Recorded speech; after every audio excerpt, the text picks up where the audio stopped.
It's late February here in a game lands. Not sure if I'm in Mercer or Venango right now. The game lands kind of straddles both. Like a lot of game lands, this is old strip mine land. It was replanted with pine trees. Not sure if we're quite in their historic range or not. We're kind of close to it. Those are red pines over there. And other strip mine type vegetation here. We got a gray birch. You can see the branches are kind of dark when they're younger, and then it turns sort of this chalky white. Can be darker at the base, and even some of these other little trees over here are also the gray birch. They just haven't gotten big enough that the whiteness shows up on the bark. Sometimes it really takes them a while.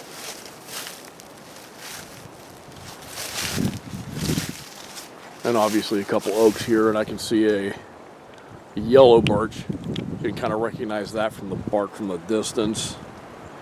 So even though it's kind of a crappy old strip mine, still a lot of nice stuff here. We've got down here on the ground, there's the semi-evergreen vine here with the 3 leaves.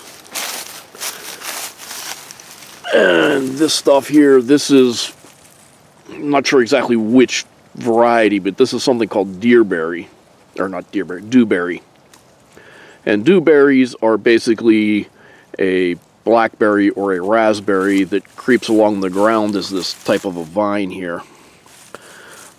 They've all got 3 leaves. The leaves can be a little bit different to distinguish the species. I believe there's maybe half a dozen species in Pennsylvania in the Northeast. But a lot of times on more or less quote-unquote waste ground, you'll see Dewberry just creeping along everywhere. Another indicator of what most people think of as poor soils is the little ground pines or clubmoss. See them growing back there. And there's one of those closer up. There's a couple of species in Pennsylvania. They all generally look alike from a distance. Some of these dewberries have a reddish tinge to them. Sometimes they get really red and stay that way all winter. Sometimes they are a little more greenish. These guys look like they're greening up, but they're on the sunny side of the parking area here. And if you look over this way, you can see where it's more shaded, we still got a good bit of snow. So we got 2 seasons. We got early spring and we got late winter. Kind of on opposite sides of the lot here, depending on where the sun's falling. And more red pines on the other side there. The thing's kind of shaped like pine trees that don't have any needles on them. Those are European larch, also often planted on the old strip mines and such. They lose their needles in winter, but they are related to the pines. They are a conifer. There's a native larch, also called a Tamarack, that grows in swampy areas and is much more rare than these non-native planted ones. So I'll venture in and see what else we can find. Okay, not even very far from the truck. Here's another type of the ground pine or club moss. This stuff kind of runs in trails along the ground. Always thought this stuff was rather interesting. Haven't had much luck trying to grow it. Later on they'll have little spikes that stand up and have spores. Maybe I'll try that again this year. A little bit closer to one of the gray birches. He's just starting to get the whiteness to them. You know, so once they turn white, they'll actually stay white onto thinner branches than the diameter they need to be to start turning white. Because that one behind him there, that is also, if you, I'll pan down a little bit more towards the bottom, You can see he's starting to get the color to him, but just not quite there yet. And this guy trailing across the ground here, and especially going over that lump of, get my shadow out of the way, across that clump of moss there, that is called Partridgeberry. I don't see any berries on it right now. Mitchella repens, I believe, is the scientific name for it. It's one of the things I was looking for here. Let's see if I can dig at it a little bit here. Nah, still not seeing any berries, but the berries are edible on that. Okay, finally got up close and personal to the yellow birch here. You can see the very shreddy, papery type bark it's got here. Sometimes they're a little bit grayer in color. Yeah, obviously it's got the yellowish tinge to the bark, which gives it its name.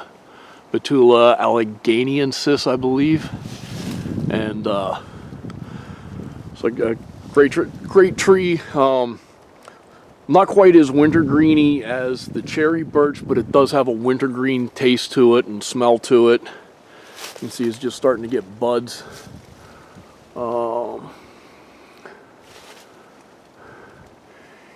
You can kind of see the catkins on the ends of the branches there. Can't really see them too good. I was hoping maybe there'd be one lower. And, oh, there's one lower right there. You can see it's still got a little bit of seeds and everything. And seeds look like little cones that break apart and the seeds fly everywhere. But really cool tree, and the shreddy bark I've seen on older ones where they get big huge curls of this bark, and bats can even hide in them. Don't see any curls quite that big, but this is actually a little shreddier than most of them, but definitely you can see the distinguishing features on this.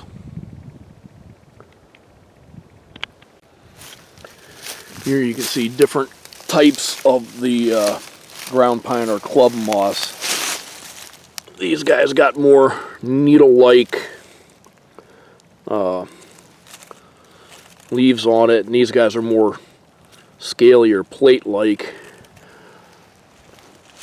There's a whole bunch of them around the base of this beech tree here, both types.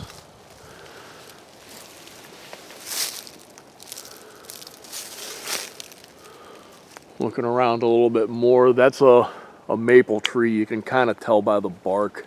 I'm not sure what kind. And then behind it, you can see another one of those European larch trees. It's got kind of the pine tree shape. You kind of, well, I'm going to try to get a closer look for you. And here we found these, I believe, are old, but these are the little stalks that come up with the spores for the ground pine right here. These guys seem to be old and empty, but that's what that's how they reproduce. Okay, I'm next to one of the larches, and that's a white pine next to it there, the thing that has the needles. Smooth bark when they're younger, and remember, needles in bundles of 5. Looks like a deer nipped at these. But you can see on this tree, you can see where the needles are getting ready to bud on these. And you can see the bark, it's sort of a generic looking bark. And I can see it looks like an old cone hanging up there, but they got fairly large cones.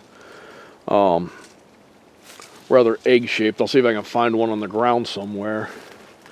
But this is what a larch looks like. It'll have needles in the summer, obviously, but even in the winter, you can tell where the needles would be, so it kind of makes it stand out. It's got that classic Christmas tree shape, and then it has these cones. They're bigger than the native ones would be. The native ones are about the size of a hemlock cone. These guys are considerably bigger, and the native ones tend to grow in swampy areas.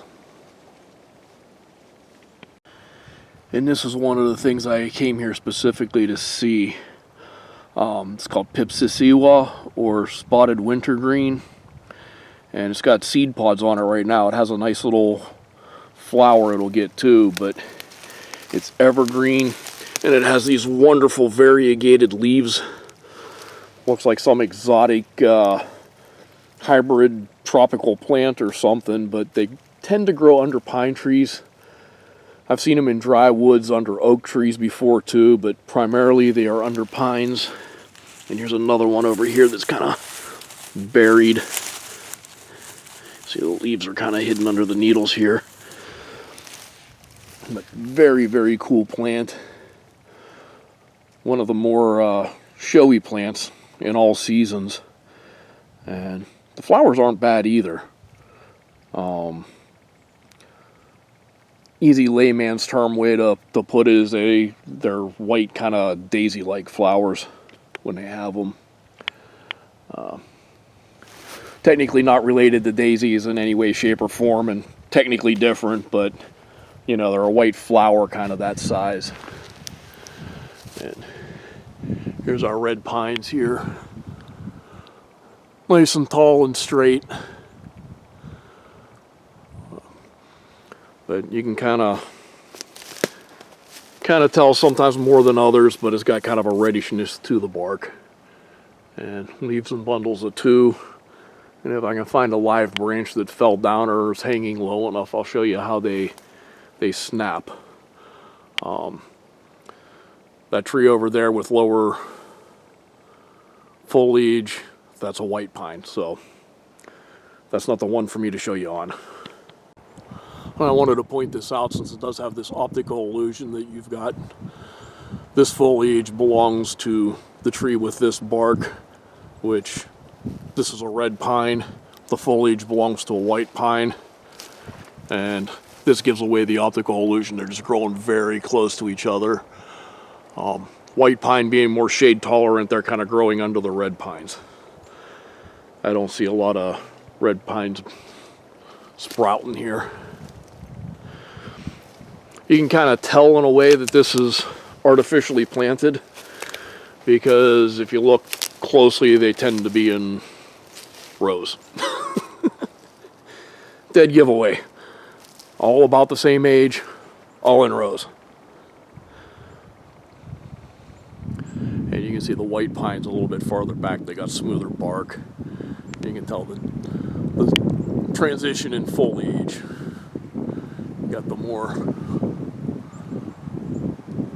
I guess, coarser texture of the red pines with the rougher bark, and you got the smoother bark and the softer texture of the white pines out there. And here's a cone of a red pine. They're, I mean, relatively smooth. They would call those smooth. They don't have any kind of a spine or a prickle to them at all. And they're, you know, a couple inches long. This guy looks a little bit curved, but they're not. He's just more open on one side than the other.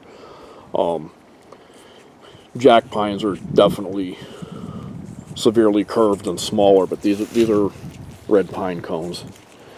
There's another one of them down there.